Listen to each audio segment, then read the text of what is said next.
a pandemic, the stock market is continually trying to push into all-time highs, and looking for value out there, I am not finding it in companies like Apple and Microsoft. And being a dividend-focused investor, I woke up this morning and asked myself, what companies are smashing earnings here in 2020 that are trading at discounts against their peers, and on top of that, historically, are paying the highest yield compared to what they have in the past? And I've compiled a fascinating list to Sherpa you guys into what I'm going to call the easiest money to be made in the stock market. And if you enjoy my transparency in return, just hit that little like button down there, guys. But ladies, gentlemen, let's jump right into this. Drop it.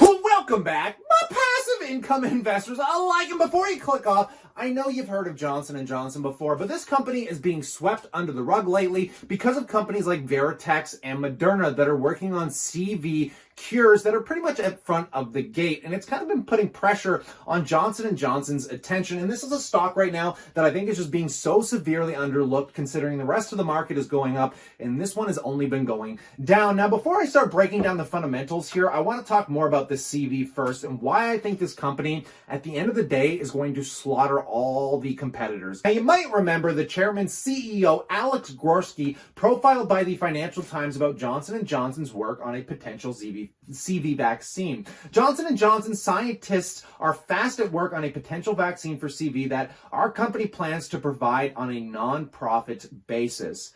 There are no other drug manufacturers out there that are saying they're going to give their drug away for free. Johnson & Johnson is the only one that has the scale to even make a statement like that. Now, let's go take a look at actually how they're going to be producing this vaccine and exactly what is the timeline. Now, first of all, if you're brand new to this, you've been living under a rock. While Johnson & Johnson's worldwide products include things like Tylenol, Listerine, Aveeno, let alone the worldwide pharmaceutical sales, and of course, the worldwide medical device sales, which is probably one of their largest segments, making up, I think, for about 30 or 40% of their revenue. If you need a new hip, you need one of those wound closure needles, all that kind of stuff, guys, comes from this conglomerate. This is a generational company. I think they call it a dividend aristocrat, a dividend king, because it's just been a historical beast. I mean, you could literally gift this to your grandkids when you pass away, if I'm being honest. But let's scroll down and just take a look at that vaccine, folks, which is all the way down at the bottom here. Now, I am not a medical doctor or a scientist, and for me to explain to you exactly what they're doing here, I would sound like a complete fool, and I'd be arrogant to even consider thinking I know what they're explaining. But nonetheless, we can take a look at their timeline to see what they have going on. So March 30th, 2020 announced lead vaccine candidate. June 2020, the transfer of the master seed pre-manufacturing. September 2020 starts FIH study, and then December of 2020, all of the data will be available for Q1 2020, the first batches of vaccine available for emergency use authorization. Now, if we're talking about companies like Veritex, I mean, they are currently at the front of the gate. As I told you guys yesterday's video, they're making these little pills that you can swallow, very easy to get out to the public, but obviously they're trying to get first to market here with something that's probably going to help the masses out, whereas Johnson & Johnson is probably going to lag a little bit behind. But the difference is these guys have the scale and they have the manufacturing, and they're offering to do it for free. So most countries out there, the poorer nations, are probably going to be more focused toward the US on helping probably save them from, people that are severely ill. And Veritex is currently testing on very ill patients. So all of these different companies are going to be kind of coming online all roughly around the same time, I'm going to say. I just really feel like if we're talking about a long-term horizon here,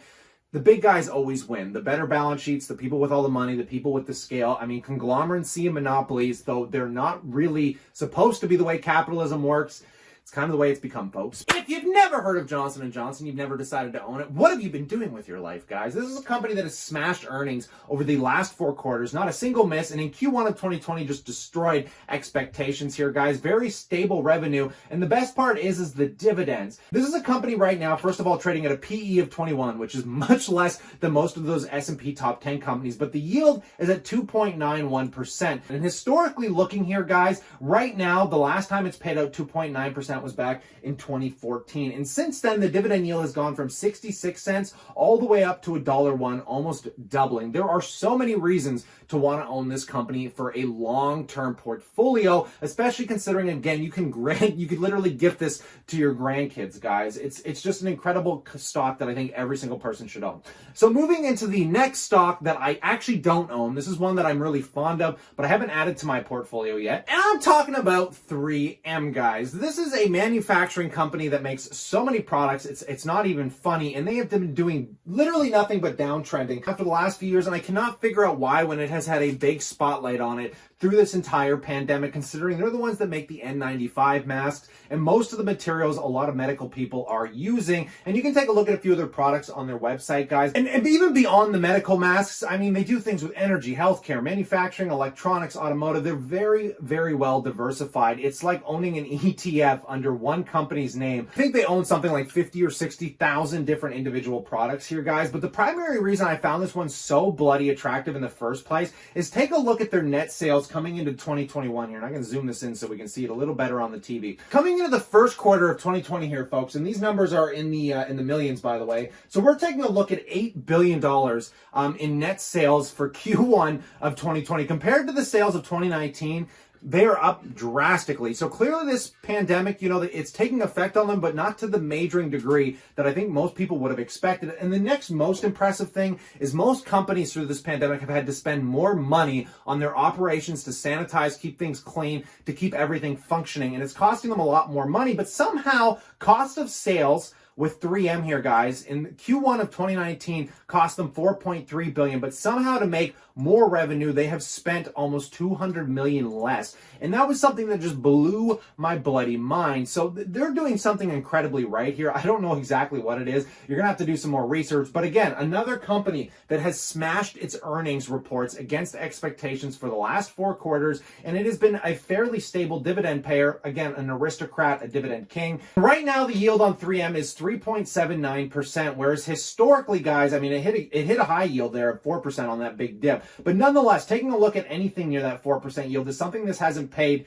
I think, ever in its history. And on top of that, guys, it has increased the dividend over the last 5 years from $1 to $1.47. So again, I don't own it. It's not one that I'm going to be adding to my portfolio anytime soon. But if you're looking for the easiest money I think you're going to make in the market, if you're talking about a long-term mindset of holding stocks for the next 10, 20, or even 30 years, these are just things I can't see you going wrong with. Now, these next few that I'm going to mention, as I said, I was only going to talk about 3. I'm kind of compiling all of these other ones into their own little basket because they're in different sectors of the market. They don't have any really, niche specific reasons why I like owning them. I just think they're in favorable value compared to the overall S&P 500. Talking about a utility here I've mentioned in the past, we got Southern Company, of course, paying out a 5% dividend yield, down massively after a crazy run that it went on. It's currently sitting down 27%. Currently trading at a $54 billion market cap and a PE of 15. And taking a look at the dividend history here, guys, this is one that historically, if you can get it over 5%, you're getting a steal of a deal. But nonetheless, another very quick honorable mention today, guys. We're talking about Pepsi Stock. This is one that I've recently started adding to my portfolio, and I've been having this really odd debate between what is actually a better discount right now. Are we talking about Pepsi or should we be talking about Coca-Cola? Because Coca-Cola and Pepsi have been kind of competing like Microsoft and Apple do, but currently the PE on Pepsi is 25. On Coca-Cola, we're talking about 19 PE, but the reason that Coca-Cola has a much lower PE ratio, even though Coca-Cola beat their earnings on the first quarter here, guys, they have actually been downgrading on their revenue, which has been turning a little people off from the stock, whereas we were to compare it to Pepsi here, guys, they have actually not only just met their expectations, they beat them for the last 4 quarters, whereas Coca-Cola hasn't. As you can see here, guys, they kind of just met some of those earnings, but nonetheless, Pepsi's got a much more stable revenue source, which makes it way more attractive. And taking a look at the dividend history here, guys, starting with Pepsi, of course, we can see that they're trading at about a 3, just around that 3% yield right now. So anytime Pepsi's been paying over 3% yield, it looks like back in 2018, they actually hit a 3.7%, which was a historical record for them. You really need to be picking this one up because, again, they've been growing it pretty substantially from 2015 going from 70 cents